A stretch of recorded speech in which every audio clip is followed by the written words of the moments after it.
Result గురించే doubts. Result చూడండి, surgery అయిపోయిన తర్వాత 1 వీక్ వరకు మీరు ఎక్కడికి వెళ్ళినా సర్జికల్ క్యాప్ అనేది ఖచ్చితంగా క్యారీ చేయాలి. 1 వీక్. అండ్ అది మీకు నేను ఈవినింగ్ చెప్తాను ఏ విధంగా ఉంటుందో. ఓకే. ఈవినింగ్ ఆఫ్టర్ సర్జరీ తర్వాత మీరు ఏ విధంగా ప్రికాషన్స్ తీసుకోవాలో చెప్తారు. డాక్టర్తో కన్సల్ట్ అయిన తర్వాత మళ్ళీ మనం కూర్చొని మీరు ఏ విధంగా ప్రికాషన్స్ తీసుకోవాలనేది మనం మాట్లాడుకుందాం. 1 వీక్ దాకా మీకు నార్మల్గా చెప్తున్నాను.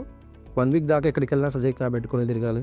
అండ్ మెయిన్ బయటికి వెళ్ళకుండా చూసుకుంటే బెటర్. సన్లైట్కి డస్ట్కి అవాయిడ్ చేస్తే బెటర్. ఏమైనా ఎమర్జెన్సీ వర్క్ ఉంటే క్యాప్ పెట్టుకొని బయటకు వెళ్ళవచ్చు. క్యాప్ పెట్టుకొని బయట తిరగవచ్చు. ఒక 3 days ఏంటంటే మీరు సర్జరీ అయిన రోజు ఇంకో 2 days ఇంట్లో ఉంటే బెటర్. అంతే, అంతకంటే ఎక్కువ లీవ్ తీసుకోవాల్సిన అవసరం లేదు. సర్జికల్ క్యాప్ పెట్టుకొని మీరు ఎక్కడికి వెళ్ళినా బెటర్, కానీ కొంచెం డస్ట్కి ఉన్న సన్లైట్కి అవాయిడ్ చేస్తే సరిపోతుంది. కొంతమంది ఏమనుకుంటారంటే సర్జరీ అయిపోయిన మినిమం ఒక 1 month లీవ్ అట్లా ప్రాబ్లమే లేదు. మీరు ఐటీ ఫీల్డ్ కాబట్టి వర్క్ అనేది కొంచెం మీరు అప్పర్లో పెట్టుకొని ల్యాప్టాప్ మీరు వర్క్ చేసుకోవచ్చు. డౌన్లో పెట్టుకుంటే అంటే స్వెల్లింగ్ వస్తుంది. వాటి కోసం మీకు టోటల్గా మీకు ఈవినింగ్ అనేది ఎక్స్ప్లెనేషన్ చేయడం జరుగుతుంది ఆఫ్టర్ సర్జరీ. ఇంకా ఇదిగా అప్పుడు నీకు ఏమైనా డౌట్స్ ఉంటే అడగండి. అంటే నా డౌట్ ఏంటంటే ఇప్పుడు ఇంజెక్ట్ చేస్తారు కదా సార్, సో దట్ ఎన్ని డేస్కి ఐ కెన్ ఎక్స్పెక్ట్ దట్ అంటే చిన్న చిన్న హెయిర్స్ గ్రో అవ్వడం స్టార్ట్ అవుతుంది. ఇప్పుడు గుండు చేయించినప్పుడు ఇవి వస్తాయి కదా చిన్న చిన్న ఫాల్. నార్మల్గా ఎలా ఉంటుంది అంటే ట్రాన్స్ప్లాంటేషన్ ఇప్పుడు మీకు మళ్ళీ ట్రిమ్ చేస్తారు. ఇవి మళ్ళీ ట్రిమ్ చేస్తారు. చేసిన తర్వాత ఫస్ట్ వన్ వీక్ వరకు ఏమవుతుంది అంటే మన గ్రాఫ్కి చుట్టుపక్కల క్లాట్స్ ఉంటాయి అన్నమాట, బ్లడ్ క్లాట్స్. 7th డేకి హెయిర్ వాష్ ఉంటుంది. హెయిర్ వాష్ అప్పుడు మీరు వస్తే అందులో 70% క్లాట్స్ అన్ని రిమూవ్ అయిపోతాయి. దాంట్లో హెయిర్ కూడా ఊడిపోతాయి.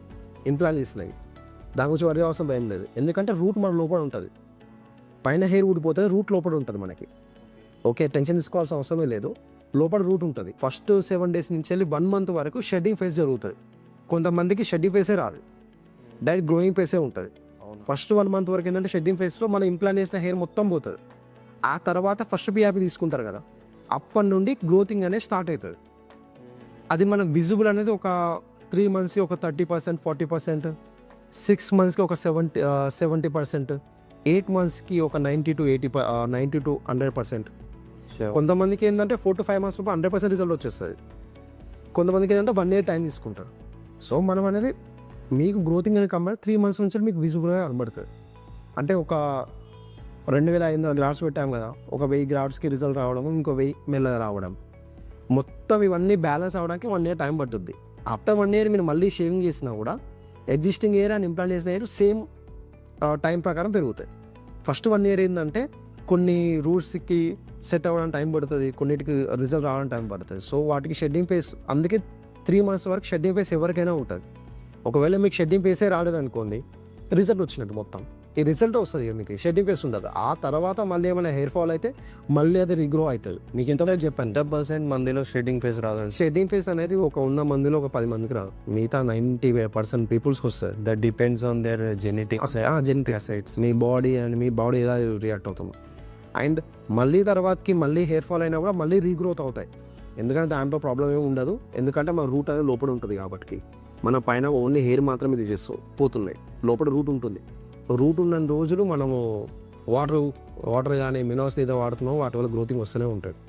బట్ మీ మెయింటెనెన్స్ మీద ఇంకొకటి, ఇప్పుడు మీరు అయిపోయిన తర్వాత సంథింగ్ మినాక్సిడల్ అట్లాంటివి షూర్గా ఇస్తారు కదా.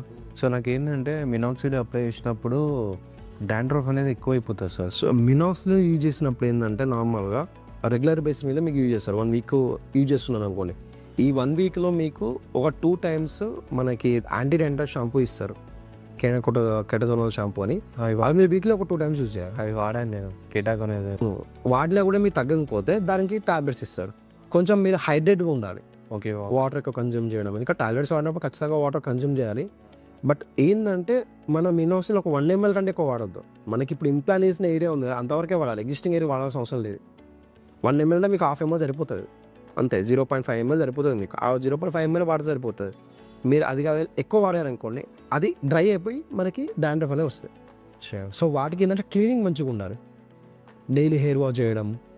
మీ సర్జరీ అయిపోయిన తర్వాత ఏంటంటే ఒక షాంపూ నార్మల్గా Johnson baby shampoo, mild shampoo ఇస్తారా, అది డైలీ యూజ్ చేయడము. క్లీనింగ్ మంచిగా చేసుకుంటే ప్రాబ్లం ఉండదు. ఓకే, మంచిగా క్లీన్ చేసుకోవాలి. గట్టిగా రబ్బిస్తున్న పర్లేదు, క్లీనింగ్ మంచిగా ఉండాలి. క్లీనింగ్ మంచిగా ఉంటే డాండ్రఫ్ రాదు. మీ స్కాల్ప్ ఎంత హైడ్రేట్గా ఉంటే అంతగానం డాండ్రఫ్కి. మరి గట్టిగా రబ్ చేస్తే ఎగ్జిస్టింగ్ హెయిర్స్ ఇప్పుడు ఒకప్పుడు మరి హెయిర్తో ఒక్కొక్కరు మన లారీని కూడా తీసుకోబోయేది ఐడియా ఉందా? అవునా, ఇట్లా హెయిర్తో గుంజేది. మీ వీడియో సజెస్ట్ చేస్తారు, యాడ్స్లో వస్తుంది. హెయిర్తోనే ఒక్కొక్కరు ఇట్లా మనిషి కూడా వెయిట్ లిఫ్ట్ చేసే అంత ఉంటారు. రూట్స్ స్ట్రాంగ్గా ఉంటాయి, మనం మెయింటెనెన్స్ బాగుంటే రూట్స్ కూడా స్ట్రాంగ్గానే ఉంటాయి. ఓకే, ఇంకేమైనా డౌట్స్ ఉన్నాయా? యాజ్ ఆఫ్ నో ఇంతే. మీ డాక్టర్స్తో మాట్లాడిపిస్తాను ఇప్పుడు నేను. ఒకసారి మాట్లాడిన తర్వాత వాళ్ళ హెయిర్లే మార్కింగ్ చేస్తారు. అప్పుడు మీకు ఏ విధంగా ఉందో నేను నన్ను చెప్పాను, మేడంకి కండిషన్ చేసి మీకు చెప్తాను. మేడం తనకి తెలుగు రాదు, సో నేను అక్కడ మీకు కాదు ఇంగ్లీష్ వస్తాయి. ఇంగ్లీష్ వస్తాయి. ఐ క్యాన్ సో ఏమన్నా అట్లయితే ప్రాబ్లం లేదు, బట్ నేను కూడా అక్కడ మీ గైడెన్స్లో ఉంటాను. ఓకేనా? ఇక నెక్స్ట్ మనం ఇప్పుడు మేడం వచ్చిన తర్వాత కన్సల్ట్ అయ్యి నార్మల్ కొన్ని పేపర్స్ అనేది ఇంకా చేయాలి. ఆ పర్సన్ చెప్తాం బయట.